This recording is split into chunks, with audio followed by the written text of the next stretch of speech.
I had nothing to eat, nothing to drink. I was living in my car. I was on drugs. I was lonely, alone.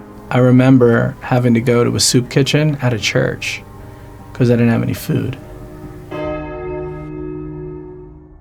I grew up in a nice Jewish home, celebrated all the Jewish holidays: Rosh Hashanah, Yom Kippur, Sukkot, Hanukkah, Passover. One kid asked me, "Do you guys believe that Jesus is the Son of God?" And I'm like, I don't think so. Let me go home and ask my mom. I was bar mitzvahed when I was 13, and after my bar mitzvah, my mom made a point to warn me about staying away from Christians.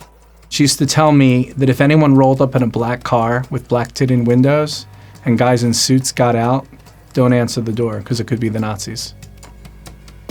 I was hyperactive, and my mom sent me to doctors, and I was put on this medication, and I hated the way it made me feel. I hated it. If you come off the medication, you can't live with me anymore. So I got off the medicine, and she tossed me out of the house. I went to live with my father for a while, and my dad came to me and said that you gotta leave. And I asked him why, and he said that because his wife, my stepmom, considered me an animal. I sought a lot of help in a lot of different places. I was in 4 drug rehabs. I was in 2 halfway houses. I was in a psychiatric hospital. I've been to psychologists, psychiatrists, doctors, all to try to fix myself, and none of them worked. And after coming up empty over and over and over again, I realized I'm Jewish. I need to find God. I was on drugs and I became homeless, and I stumbled into a church because it was the only place that I could find food. And I just remember thinking to myself, here are Christians, and all my life I've been told that they don't love Jewish people, they don't care about Jewish people, and these were the very people that were taking care of me.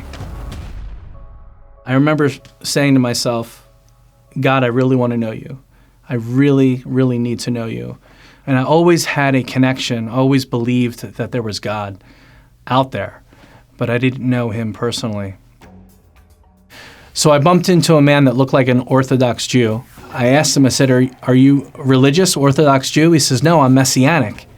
I said, Messianic, what's that? He says, well, we believe in Yeshua. I'm like, who's that? He's like, that's Jesus. Whoa, forget about it. In my search for wholeness and peace in my soul, there wasn't one stone that I left unturned. And I thought to myself, what do I have to lose? I've tried everything else. So I got my hands on my first ever New Testament, and I opened it up, and I was expecting it to be all about Catholicism or something not Jewish, and I was surprised at how Jewish it was. Every word that I read on the pages of the New Testament spoke right to my heart.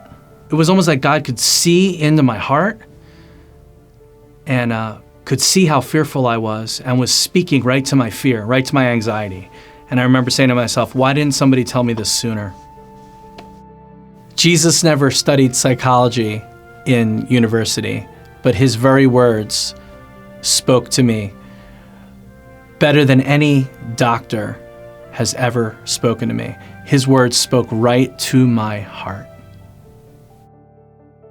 It's easy for me to forget where I came from, but when I see people that are homeless and on drugs and bound by alcohol, I remember how God intervened in my life, that he died for us and poured out his compassion and his forgiveness to set us free from our addictions and to give us life and love and hope.